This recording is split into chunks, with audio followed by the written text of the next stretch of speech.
Hola amigos, nuevamente Dalisa Robles con Minuto a Minuto en ENC y esta vez me acompaña la doctora Viviana Martínez Bianchi, quien es la directora de Equidad de Salud de la Universidad de Duke y también la nueva consejera de los esfuerzos para proteger a la comunidad hispana latina del COVID-19. Gracias por estar con nosotros.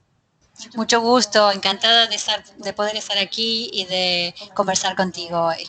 Igualmente, bueno, sabemos que hace ya varios meses hemos reportado el primer caso de COVID-19 tanto en el país como en el estado, pero aún así hay personas que desconocen qué es el coronavirus, así que me gustaría que explicaras qué es el coronavirus y cuáles son los síntomas. Bueno, el coronavirus, y en particular el coronavirus 19, es un virus de una familia.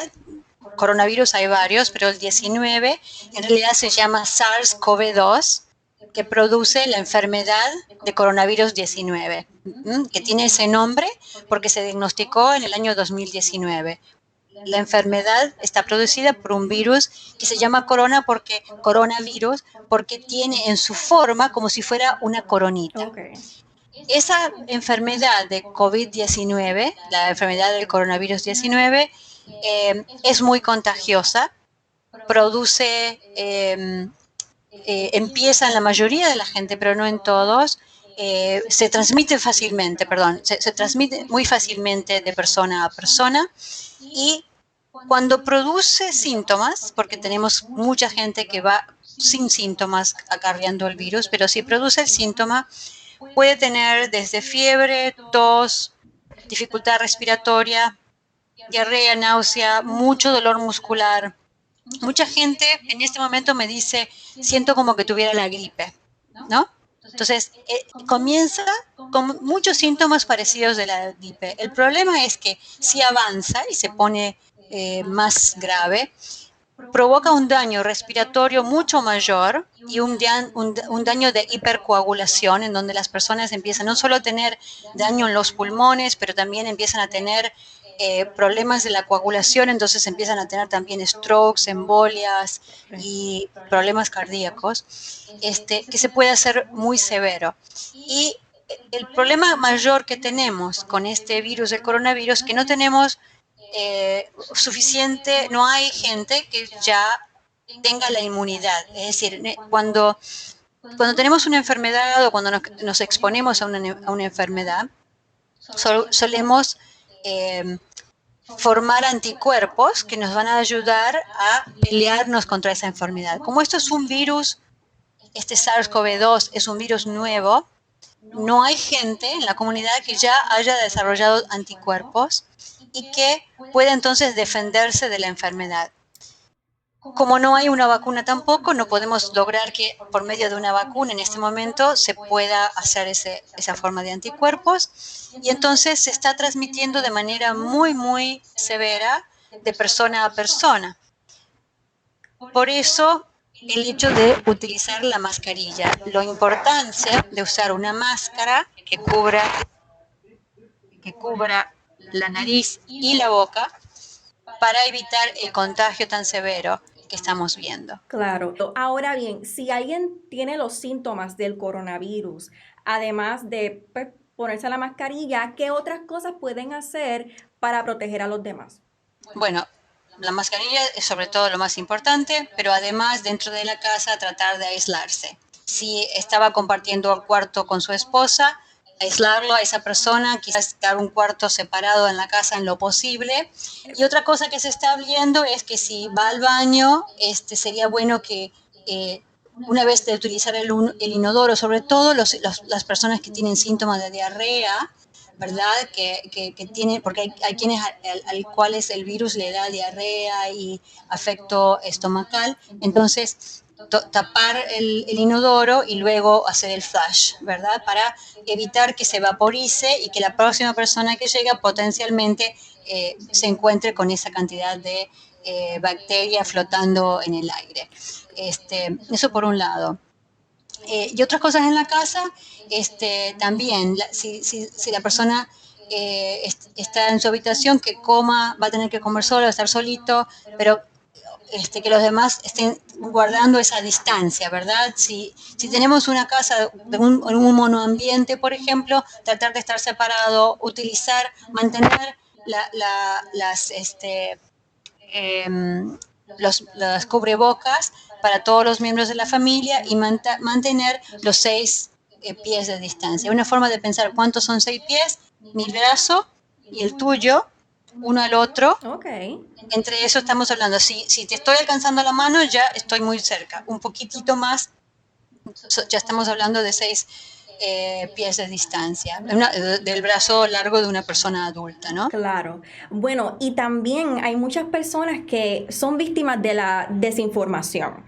Y es bien importante destacar que para estar informados es vital seguir las páginas del CDC o del Departamento de Salud, porque es importante seguir las guías, por ejemplo, del CDC o del Departamento de Salud de X o Y estado.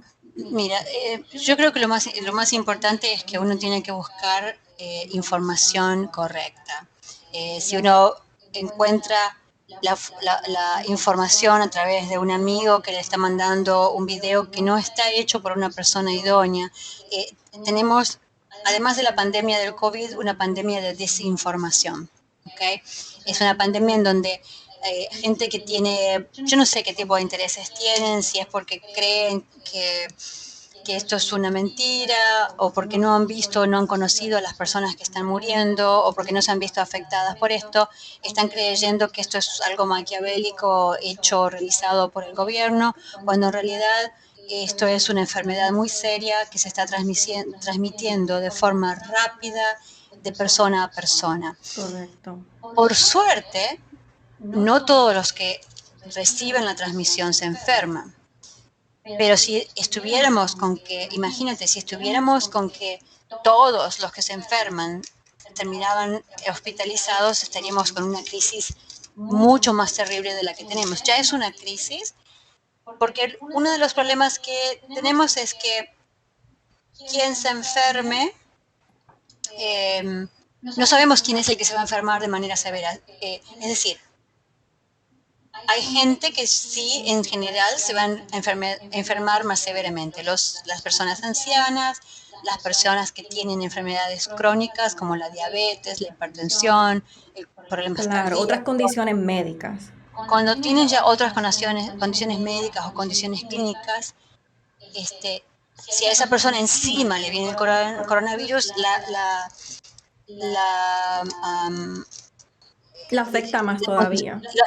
sí, lo afecta mucho más y más todavía, y suelen ser los casos que frecuentemente ingresan en terapia intensiva. Pero además tenemos personas jóvenes y niños que están ingresando también al hospital. Y cuando se ingresa al hospital se está hablando de una enfermedad severa, porque, como decíamos antes, la mayoría de la gente la pasa en la casa, como también nos pasa con la influenza, la mayoría de la Claro. gente la pasa en la casa. Con la influenza también la gente suele morir si tiene enfermedades coexistentes o suele enfermarse de manera más severa. Pero con este problema, como tenemos mucho mayor cantidad de gente que se está diagnosticando, que se está enfermando, estamos viendo que en 3 meses ya tenemos mayor cantidad de casos que los que tuvimos con la influenza de que llegaron al hospital. Entonces, eso es lo que es importante en este caso, ¿verdad? Otro problema que estoy viendo de manera frecuente es que la gente de la comunidad latina que está ingresando a terapia intensiva muchas veces tenía diabetes y no lo sabía. Están ingresando sin haber nunca estado en contacto con un médico. Nunca tuvieron un examen de laboratorio para saber si tenía el azúcar alto. Entonces, otra de las cosas que tenemos que acordarnos es que es hacernos nuestros chequeos, es ingresar a el sistema de salud para saber cómo estamos, básicamente. Ahora, no quiere decir con esto que si no tenemos diabetes no nos podamos llegar a enfermar con severidad. De hecho, tenemos gente que sí se enferma severamente Claro. sin haberla tenido. Pero es una parte informante. Es una parte importante el hecho de saber si ya se tiene diabetes, mantener el control lo mejor posible del azúcar, es decir, tenemos que tener el cuerpo lo mejor adaptado para que si recibimos el coronavirus podamos pelearnos contra él, ¿verdad? Exacto. Y lo que hemos notado también es que el coronavirus no discrimina en el sentido de que si estás completamente bien de salud, te puede dar igualmente que una persona de alto riesgo que, como bien mencionaste, tiene condiciones previas. Así que es bien importante hacerse los chequeos médicos. Si tienes algún síntoma, aunque sea leve, ir al doctor y verificarte. Sí, el asunto con el coronavirus, que en realidad en muchos casos le van a decir, si los síntomas son leves, que se quede en su casa y que se aísle en su casa y que proteja al resto de la comunidad, porque en realidad la persona con síntomas leves no necesita admisión hospitalaria. Claro, ok. Sí tiene que estar en su casa, tomar mucho líquido, tomar acetaminofeno para la fiebre, algunos de los jarabes para la tos para ayudar a que la tos no sea tan severa, Claro. pero la mayoría de las personas lo van a poder pasar en la casa. Ponte que te has contagiado con el coronavirus, empiezas a tener los síntomas, empiezas a tener fiebre, dolor de garganta, chuchos de frío, empiezas a toser, muchas veces una tos irritante y a veces se pone muy constante, bastante más severa, Claro. más frecuente, pero muchas veces ahí queda.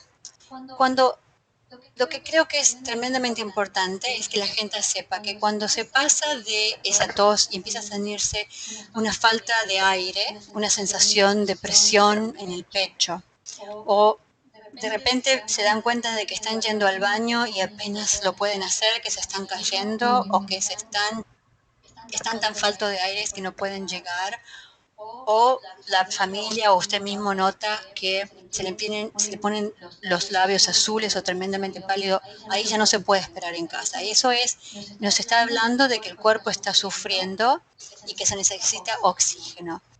Y los doctores que están trabajando en la terapia intensiva, mi trabajo es todo comunitario, ambulatorio, ¿verdad?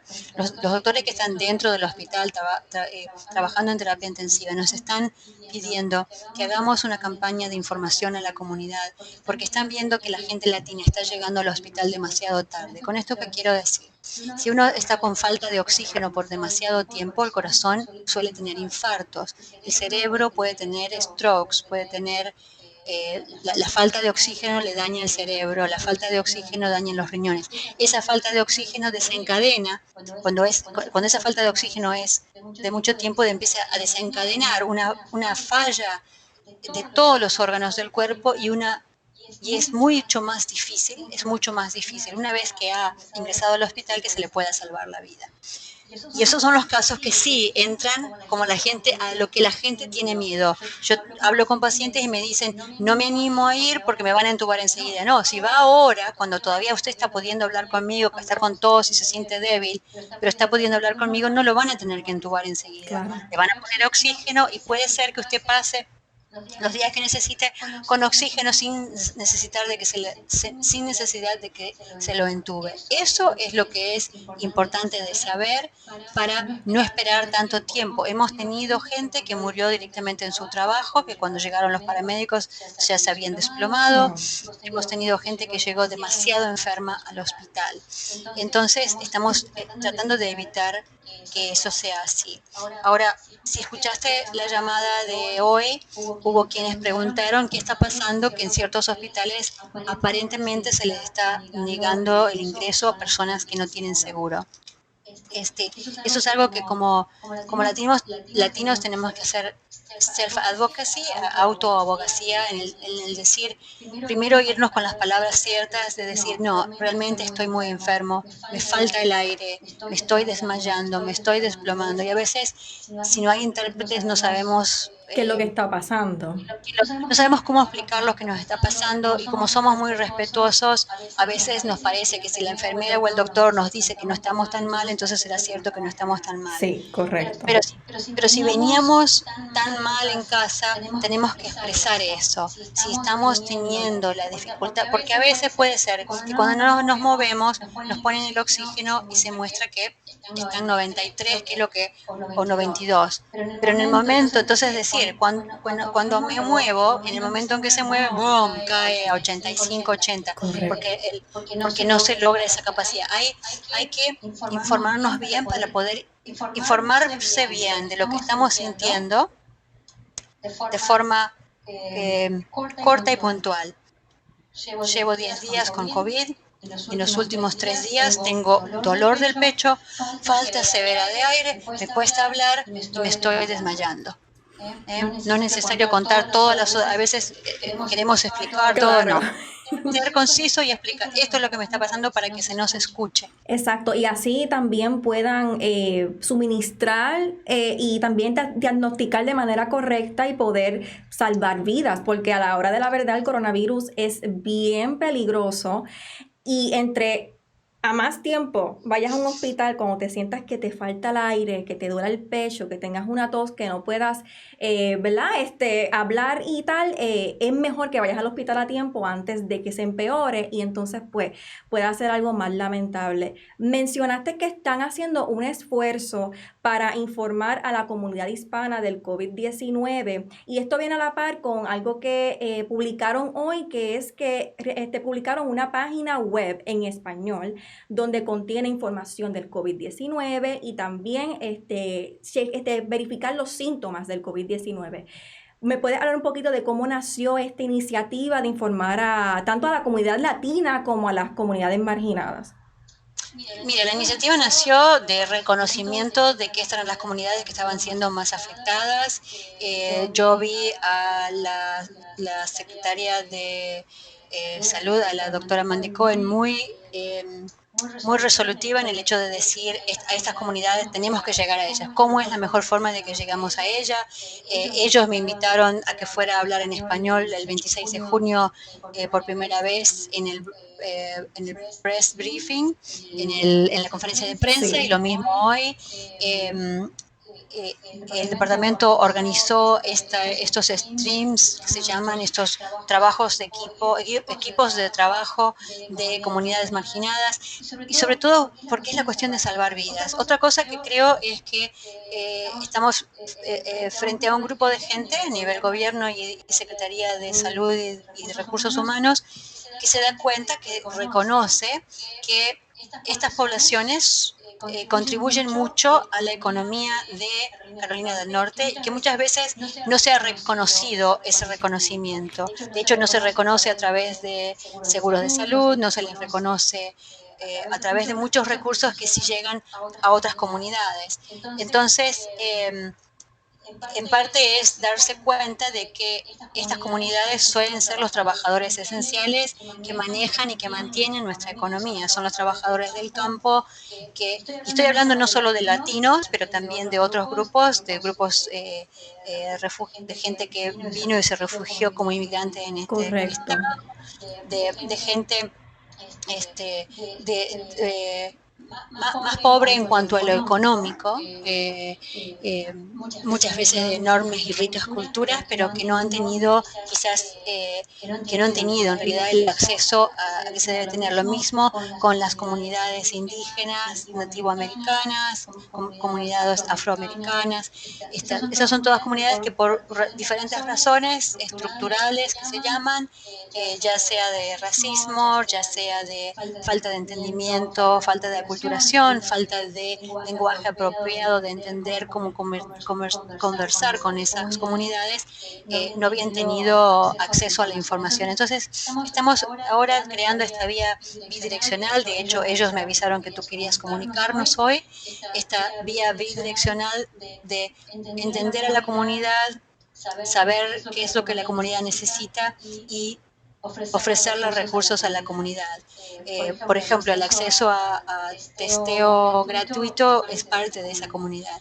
Y de nuevo, insisto, esto no es solamente, esto es para toda la gente, pero gran porcentaje de la gente que vive en Carolina del Norte es parte de esas comunidades vulnerables y marginadas. Correcto. Te quiero preguntar, porque esto es un honor estar trabajando en medio de una pandemia, informando a la comunidad latina. ¿Cómo usted se siente de ser parte de estos esfuerzos? Hace 30 años que llegué a este país, hace 30 años que llegué como inmigrante, teniendo la suerte ya de ser médica, entonces mi educación me ayudó a que pudiera eh, conseguir la ciudadanía, entrenarme como hacer mi especialidad de medicina de la familia y la comunidad en Estados Unidos. Desde el momento en que llegué a este país me di cuenta de que había una necesidad terrible de concentrar mis esfuerzos en la comunidad latina y lo he trabajado a esto desde los barrios de Chicago a el campo en Iowa, reconociendo que México, que la gente de México, que México en realidad vivía entre los maizales de Iowa. Y ahora en Carolina del Norte también encontrarme, hace 15 años que vivo en Carolina del Norte, siempre he estado cuidando la comunidad latina, eh, tratando de hacer abogacía, pero como pero con el asunto de la pandemia me di cuenta que estábamos ante un problema muchísimo más severo. Este, y junto con una colega pediatra en Duke, la doctora Gabriela Maradiaga Panayotti, comenzamos lo que se llama Latin 19, un grupo de advocacy, de hacer abogacía, un grupo interdisciplinario de gente que está representando múltiples organizaciones, NGOs, eh, organizaciones comunitarias, gobierno, escuelas, salud pública, departamentos de salud pública, gente que hace investigación y trabajadores de la salud y trabajadoras sociales. Ya tenemos más de 140 personas y a través de ellos su network de gente. Es un honor el poder lograr que se escuche la voz de la comunidad latina. Eh, la comunidad latina siempre ha tenido voz, ha tenido música, ha tenido cultura, ha tenido intenciones de trabajo, llegó a este país a trabajar y ha habido mucha gente que los malinterpretó, ya sea por no entender a la lengua, por enojarse porque no entienden de lo que están hablando. Eh, entonces, para mí es un honor poder representar los intereses de la comunidad latina, pero sobre todo lograr que esas voces tan importantes sean escuchadas. No hay nada más importante que las vidas de estas personas y que sean escuchadas y que sean reconocidas con sus contribuciones, con su cultura familiar. Para mí es muy importante, es un honor realmente el que se me haya seleccionado de alguna manera o que se haya escuchado lo que yo estaba diciendo para poder trabajar con el gobierno de eh, Carolina del Norte en este problema. Para mí, el gol más grande para mí es que eh, la pandemia ha puesto una luz, ha demostrado las tremendas inequidades que ciertas poblaciones sufren y viven en este estado. Esto no es único de latinos, pero de otras poblaciones también. Y mi meta es que al final de esta pandemia tenemos una Carolina del Norte, un país más justo, tengamos una Carolina más justa, ¿no? Claramente.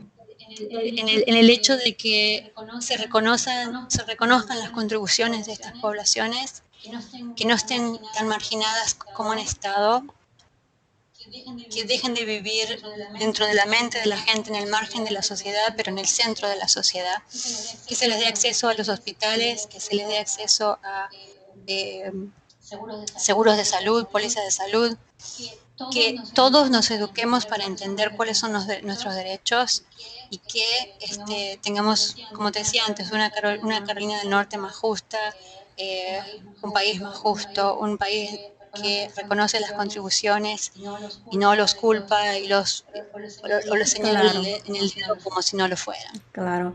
Yo de verdad que es un honor tenerla aquí conmigo en Minuto a Minuto en INC. Este segmento, como bien mencionaste, yo lo creé con con el norte de informar a la comunidad hispana porque vengo de Puerto Rico y sé lo difícil que es estar en un país que no es el suyo, defenderse, sacrificarse, hacerse entender por barreras culturales es bien difícil y en estos tiempos más del COVID es vital informar a todos y yo tengo una dedicación y lo veo en usted también, así que le agradezco mucho su vocación y ha sido un honor, ha sido un placer, así que muchas gracias por estar aquí con nosotros.